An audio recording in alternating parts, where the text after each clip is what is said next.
Alright mga anak, I thought na kung ano yung nai-tackle ko for my first video, I thought that was good enough. But, kailangan balikan ko kung ano yung dahilan kung bakit nagkaroon ng mga ganong issue, especially with Jim Paredes. First of all, gusto lang natin i-clarify na hindi yung mga bata ang gumawa ng commotion o hindi yung mga bata ang gumawa ng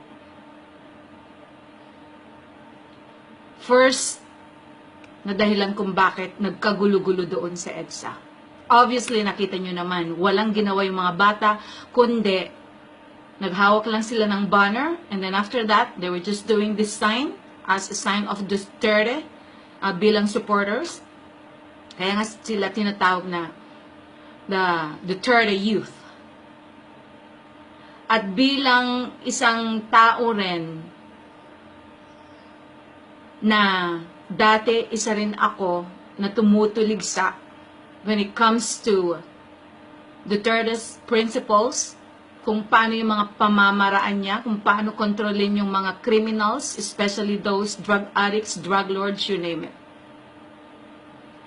But when I came to realize kung ano ba talaga ang dapat nating i-focus, yung mga nagdodroga o kaya nagpupush ng mga droga para mas marami ang masisirang pamilya, o yung mga namamatay dahil sila ay sumisira sa ating mga pamilya. Anong mas mahalaga sa inyo? Sinasabi niya na dahil sa maraming nadadamay,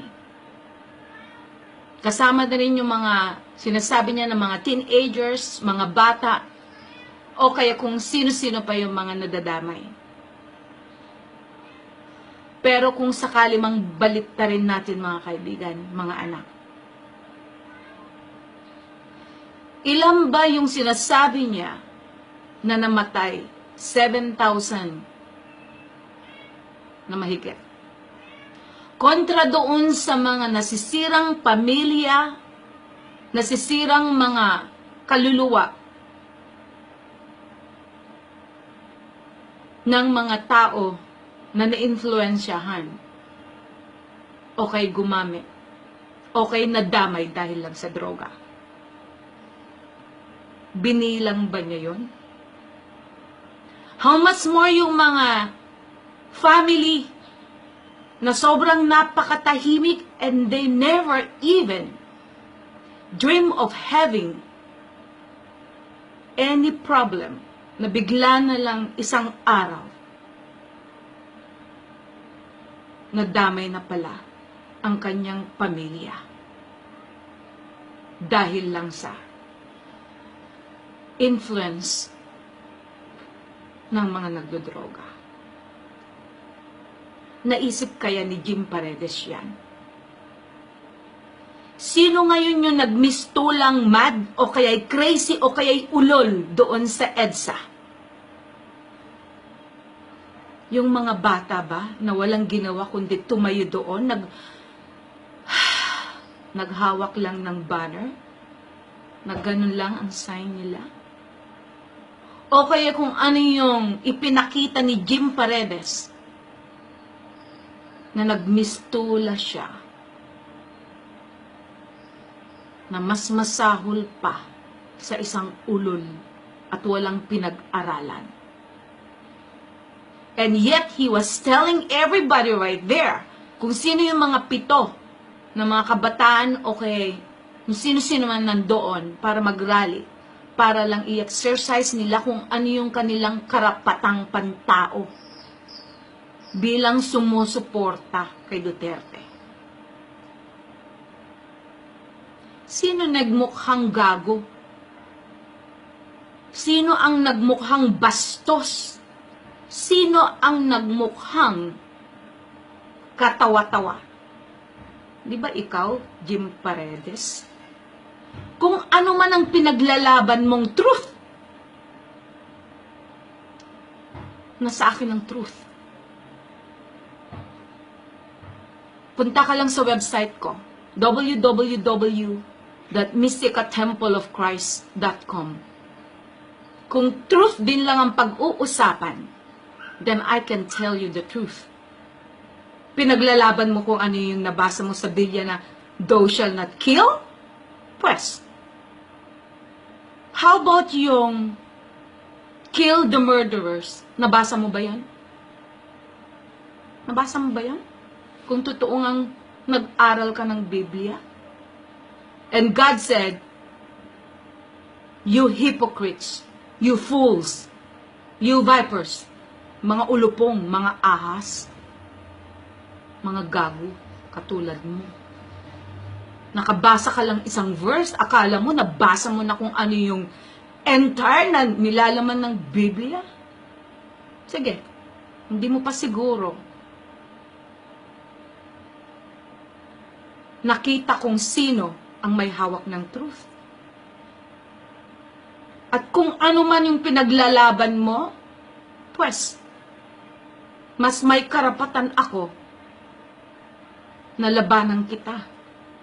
Dahil isa rin akong ina na naging biktima na nagdusa dahil lang sa influensya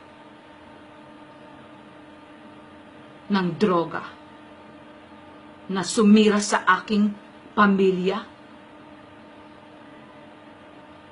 Well, kung gusto mong pag-usapan ang totoong truth at kung ano ang tunay na may karapatang lumaban, kung bakit kailangang sugpuin at patayin ang lahat ng mga naimpluwensyahan ng droga, most especially doon sa mga nagpupush, drug pushers. Drug users din. Because doon nagsisimula rin ang lahat. They have to be drug users because they are the ones, sila mismo, ang nagpapatronize. Walang drug pushers kung walang users. Kaya hindi lang pwedeng sabihin na kung sino lang dapat yung mga drug pushers, sila lang dapat ang mabigyan ng disiplina o kaya dapat patayin. No. Yung mga drug users ang number one na sumisira ngayon ng pamilya ng mga inosente. Lalong-lalo na yung mga magulang na walang ninais, kundi ang kabutihan at kapakanan ng kanilang mga anak. Pero anong nangyari? Dahil sa impluensya ng droga, nasira ang buhay ng maraming pamilya. Ngayon, sabihin mo sa akin, anong pinaglalaban mo? Kung hindi mo pa na tapatan kung sino yung tunay mong kalaban, ikaw mismo. Dahil ikaw, tingnan mo yung tsura mo. Ha? Ikaw yung nagmimistulang mukhang demonyo. Tingnan mo yung tsura mo, ha? Alam mo kung bakit ayaw nilang tumingin sa mukha mo? Kasi mukha ka nga namang demonyo. Kahit ako, ayoko tumingin sa mukha mo. Bakit nga pala ako titingin sa mukha ng demonyo? A real winner, hindi titingin sa mukha ng demonyo. A real winner, babanat, na hindi na kailangan titingin kung sino yung kalaban. Ang isang winner, kahit nakapikit, alam niya kung sinong kalaban. Hindi katulad mo, nagbubulag-bulagan ka. But you don't know the truth. You haven't seen the truth. Tapos sinasabi mo, they are robots? Sino ang nagministulang robot ngayon? Ikaw. Yung robot, dada ng dada, ha? Galaw ng galaw doon kung anong pinaggagawa mo. You were acting like a foolish idiot. Yun ang robot. Ang robot, ha? Gumagalaw na walang utak. At ikaw yun. Buti pa nga yung mga bata nandoon. Ginagamit nilang kanilang utak. Sino ang nagpasimula ng gulo? Di ikaw. Di ba? You have caused the trouble right there. Kung hindi ka nga naman nagpasimula ng ganon, nagkagulo-gulo ba? Ha? Hanggang sa nagmistulang sila na yung criminal, while in fact, dapat ikaw ang tratuhing criminal ng mga pulis do. Dapat ikaw ang dinala sa presinto, hindi ang mga yon. Hindi sila ang dapat awatin because they were not doing anything wrong. You were the one who was doing everything na karumal-dumal na hindi dapat ipagmalaki kahit sa enterong buong mundo.